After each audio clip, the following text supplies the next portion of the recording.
So, about a year ago, when Project Plus was still in beta, I made a video about how to get it working without a disk and merely through a backup on your USB, and that video aged terribly. The links are completely different now. I mean, it aged so piss poorly that the thumbnail was actually making fun of Pro Jared. That's how bad it aged. So, I'm going to show you how to do it now. So, it's out of beta. Whoop-de-doo. The first thing you're going to want to do here is make sure you have the homebrew channel installed on your Wii, that you have all the custom iOSs installed on your Wii so that you can properly load backups. And then you're going to want to go to Project Plus, you're going to go to download, and you're going to download the offline Wii build.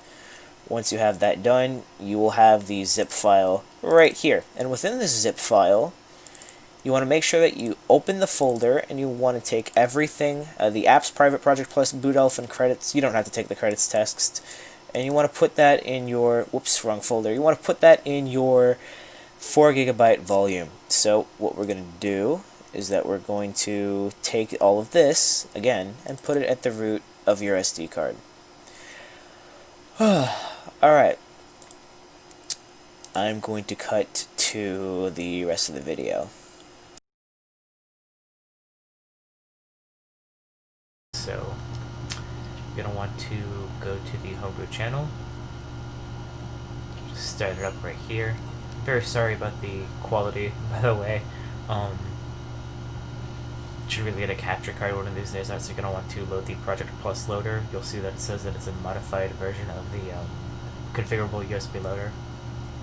So we're going to load that. And if it detects that you have the Brawl backup on your USB, you'll see that it'll automatically load Project Plus. And there you go. So, I'm actually going to show off a little bit of gameplay, barely any gameplay.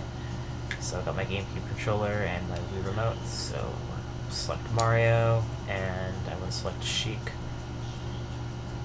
You can actually hear Sheik on the Wii remote. So yeah. There's Mario jumping. See, they got the new icons and stuff like that. And yeah.